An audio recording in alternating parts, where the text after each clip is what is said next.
Hello বন্ধুরা, তোমরা কেমন আছো? আশা করি ভালো আছো। আমিও ভালো আছি। শুভ সন্ধ্যা। এখন বাজে ওই 7:30 মতো বাজে।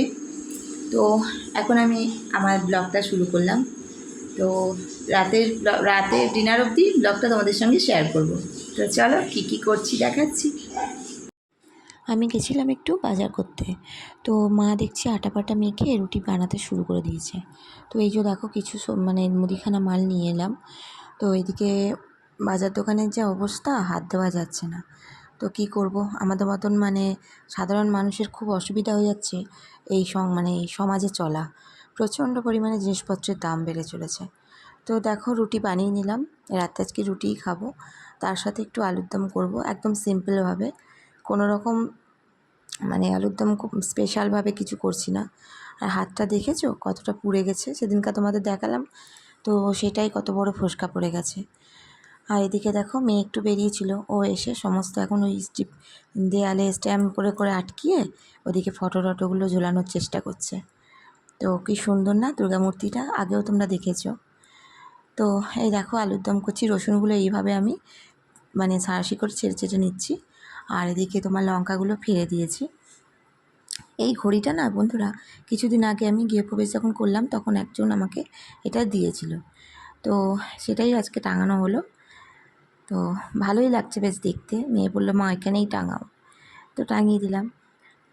তো এদিকে আলুর দমটাও করা হচ্ছে, ওদিকে ঘরটাও গোছানো হচ্ছে টুকটুক করে। একবারে তো ধরো সব গোছানো সম্ভব না। এত বড় মানে ওপর নিচ মিলিয়ে মোটামুটি একদম ছোট ঘর তাও না, এগুলো সব গোছানো সম্ভব হয়ে ওঠে না। তো সেই কারণেই অল্প অল্প করে একদিন একটু একটু করে গোছাচ্ছি। বাড়ি ঢুকে গেছি, আর চিন্তা নেই, এখন আস্তে আস্তে গোছাচ্ছি। ভাড়া ছিলাম তো বন্ধুরা, তো ভাড়া থেকে ঘর করা খুবই চাপের। প্রতি মাসে ভাড়া গুনতে হচ্ছিল। তো সেই জন্য ভাবলাম বাড়িতে ঢুকেই আস্তে আস্তে করে সব গুছিয়ে। তো যেন জানলা দরজার পর্দাগুলো এখনও অবধি লাগানো হয়নি। কি করব, আস্তে আস্তে করতে হচ্ছে। একা একা কত দিক দৌড়াবো।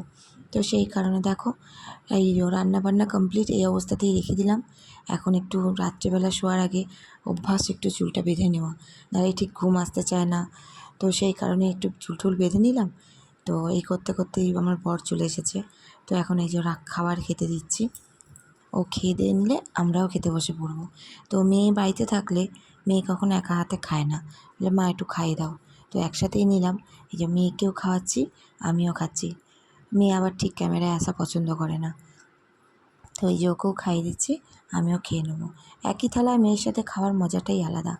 তো চলো, খাওয়া দাওয়া সেরে নিয়েছি। এইবার যাব রান্নাঘরটা পরিষ্কার করব, তারপর যাব শুতে। তো এই দেখো কী অবস্থা রান্নাঘরের। আমি রাত্রেবেলা বাসনটা মেজে গ্যাস ট্যাস পুছেই তারপর শুতে যাই। এই দেখো পরিষ্কার করে নিয়েছি, পুরো মেঝেটাও পুছে নিয়েছিলাম। তো এবার আমি যাব শুতে। আর এই চা চিনিটা এখানেই রাখা থাকে, কারণ সকালবেলা ঘুমের চোখে চা করা খুবই বিরক্তিকর। তো চা চিনিটা সামনে হাতের কাছে থাকলে পট করে চা করে নেওয়া যায়। আমি যদি ঘুম থেকে না উঠি, আমার বর উঠে নিজে নিজে চা করে খেয়ে বেরিয়ে যায়। তো এবার দেখো আমি ঘুমাতে যাচ্ছি। আর মোটামুটি কাজ রাতের সব কমপ্লিট। তো এই যে ঘুমাতে চলে এসেছি। আর মহারাজা তো ঘুমিয়ে কাত হয়ে গেছে। তো আমি এবার ঘুমিয়ে পড়বো। তো চলো, সারাদিন প্রচুর পরিশ্রম হয় সবারই, আমারও হয়েছে। তো চলো আজকের মতো টাটা।